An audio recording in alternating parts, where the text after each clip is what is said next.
Good morning, dear students, and welcome to today's session. In this session, we are going to continue with our discussion of the poem The Cold Within, which is composed by James Patrick Kinney. So far, we have discussed about the poet. We did a brief introduction to the poem, and also I explained you in brief what the poem is basically about. And in the last class, in the live session, we discussed the first 5 stanzas of the poem, and I promised that I'll be sending you a video on those 5 stanzas. So here is the video, and in this particular video we are going to discuss the first 4 stanzas of the poem line by line. So let us begin with our discussion. The first stanza, stanza 1. If you see, in this stanza we get to know 6 humans trapped by happenstance in bleak and bitter cold. Each one possessed a stick of wood, or so the story is told. Now, before we go to understand this stanza, let us first try to understand the key words in this stanza. Now, trapped. Trapped means to be caught in a very difficult situation from where there is no escape. So all these 6 human beings, they are caught in a difficult situation and there is no escape for them. They are caught in bleak and bitter cold, and there is no escape for them because of their meanness, of their narrow-mindedness. Happenstance means by chance, something that happens by chance. But here in this poem, happenstance is used to describe an event which seems to be prearranged, preordained. And it is not at all accident, though it appears that these 6 human beings were caught in a difficult situation by chance. It was just an accident that they were caught together. But as a matter of fact, we can say that it was not by chance, but this was something that was caused to happen. It was prearranged, preordained, and it was not accidental at all. Bleak means very unpleasant. It was biting cold, so the atmosphere was very unpleasant, the weather was very unpleasant, which made things even more difficult for these 6 human beings. And possessed means to have, they had with them something, and they had a stick of wood. A stick of wood means a small log of wood. And later in the poem we come to know that this log of wood was a birch tree. Okay. Now let us try to understand this stanza. Now, you see, I have written this and I have made a PPT on this. You will be getting notes also from this video. Okay, so you can save these videos and refer to these videos and get the notes also from here. Now, if you see the poem, The Cold Within, this poem opens on a dramatic note. And the last line of this stanza 1, or so the story is told, clearly indicates that the poet has used narrative technique in the poem, because here he narrates an event or narrates a story. And this story is in the form of a parable. And the words in this parable are used by the poet in a very simple way. So the words that are used by the poet are very simple. However, there is an exception. And the exception is the use of the word happenstance. Because happenstance does not appear to be a simple word. And it might appear to be odd to the present generation.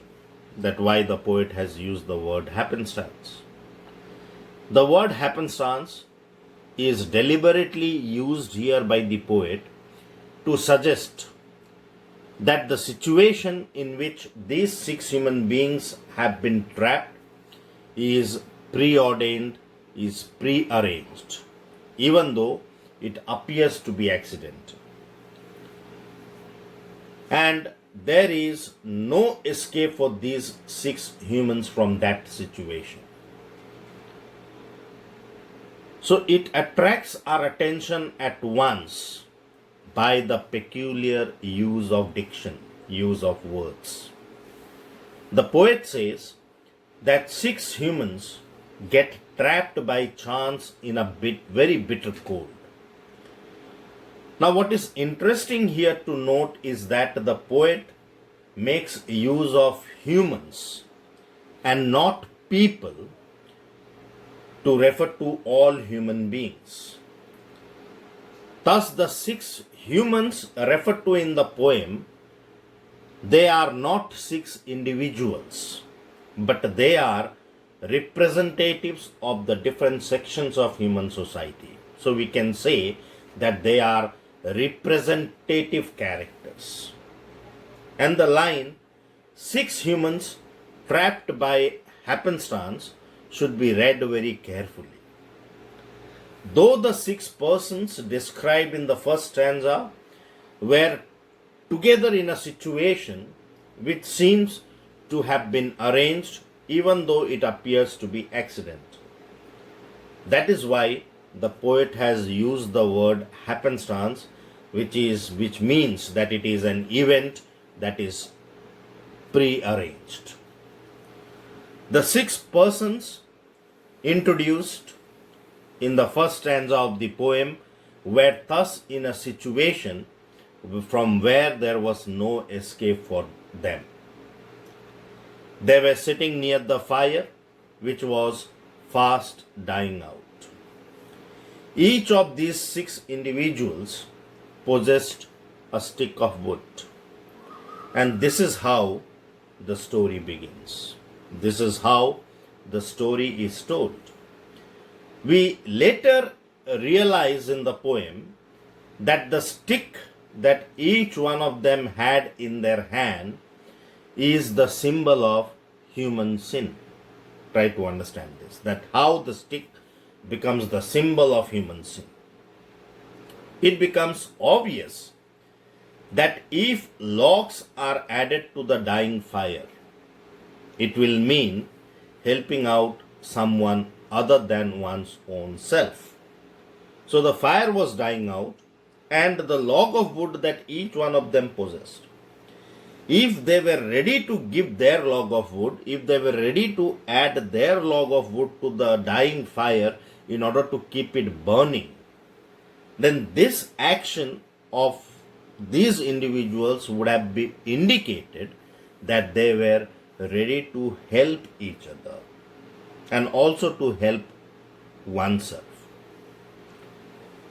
And if these log of woods are held back, they are not given to the fire. If they are held back, as indeed they do in the poem, because none of them was ready to give their log of wood, they held back their log of wood. So holding back that log of wood means holding on to the sins even beyond death.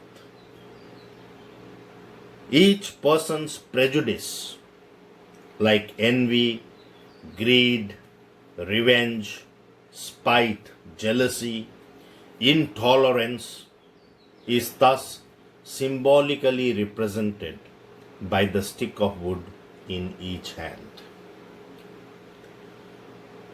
Then we move to the second stanza. Here the poet says, their dying fire in need of logs. But the first one held hers back. For of the faces round the fire, she noticed one was black. So logs here refer to the thick pieces of wood. Held hers back means she did not give her log of wood. She kept it to herself. Black. Black here refers to the race of people who have dark skin or who are dark complexioned. In the United States, people from this race are referred to as African Americans. So, from stanza 2 onwards, the poet explains the attitude of each of the individual in different stanzas. Like in this stanza, the poet describes a woman who was among the group and who was unwilling to give her log of wood because she noticed that one of the men in the group belonged to the African American race, or he was dark skinned. So you see, it was extremely cold, and the fire that kept them warm was dying. The fire which was dying needed to be fed with the logs of wood. In other words, we can say that if they had given their log of wood to the dying fire, they would have helped not only others, but that themselves would have survived from the bitter cold. The first person in the group was a woman who was not ready to give her stick of wood to keep the fire burning because she had noticed that one of them was a black man. She did not want to save the black. Thus we can see that the action of this woman is directed out of her racial prejudice. She was prejudiced on the basis of color and race. And that is the reason why she did not give her log of wood. She held her log of wood back to herself. Now in the third stanza, the poet describes a religious man. The next man looking across the way saw one not of his church and could not bring himself to give the fire his stick of birch. Here we come to know that each of these individuals possessed a stick of wood of birch tree. Okay, what is birch? A type of tree that has outer bark which can be pulled off very easily. And this religious person, he noticed that one of the man in the group did not belong to his church. He was not of his church. That means what? He was a person from different religion. And since he saw that he was a person from different religion, he could not bring himself to give. Bring himself to give means he could not force himself to give his log of wood. Okay, the meaning is to force himself to give something, but here it means to force himself to give his log of wood. Now, the man described in this particular stanza is a religious man. And he found that a person in the group did not belong to his religious community or was not of his church. Therefore, he could not persuade himself to give up his stick of wood to help a person belonging to another religion. So therefore we can say that this man suffered from intolerance, as he was intolerant towards people from other religious community and was not willing to help them. So he was intolerant towards people belonging to other religious community and he was not willing to help them. Then in the next stanza, the poet describes a poor man, the third one. The third person in the group was in tattered clothes. He sat there in tattered clothes. Tattered clothes means he was in rags, or we can say he was in torn and patched clothes, which indicated that he was a very poor man. He gave his coat a hitch. Gave his coat a hitch means he tightened his coat in order to prevent himself from the coat. And tightening his coat is also symbolic of the meanness, narrowness of this poor man. Because tightening means not willing to give anything to someone else, holding everything to oneself. And he raises the question, why should his log be put to use? To warm the idle rich. When he noticed that one of the men in the group is a rich person, so he felt that why should his log be put to use? Why should he give his log of food? Okay. So he refused to give his log of food. So the rich here is referred to as idle rich because the rich people do not work hard. Instead, they thrive. They make profit on the labor of the poor. So, in this stanza, we are introduced to the third man in the group, and the third man in the group is a very poor man. He was in tattered clothes, and he was full of bitterness and envy for the rich. He felt very bitter and envious for the rich. He gave his coat a hitch in order to prevent himself from the cold.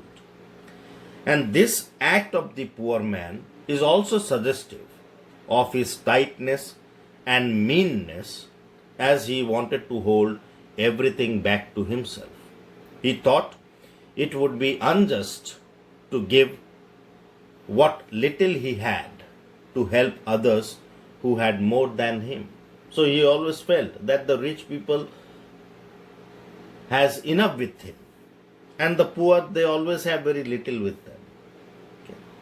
So he felt that it would be very unjustified to give the little that he had just to help the person who had much more than him. So he held his stick back. In other words, he does not make use of his log of wood to keep the dying fire alive because he did not want the rich man to get the warmth from his log. He refers to the rich man as idle because he believed that the rich people do not work hard but thrive on the labor of the poor. They make a lot of money by exploiting the poor. So therefore, he was not willing to help the rich man. So in this video, we do till stanza 4, and in the next video, we'll do the remaining 4 stanzas of the poem. Thank you for watching the video, and if you are really benefited by this video, please do not forget to like and share my video. Thank you and God bless all.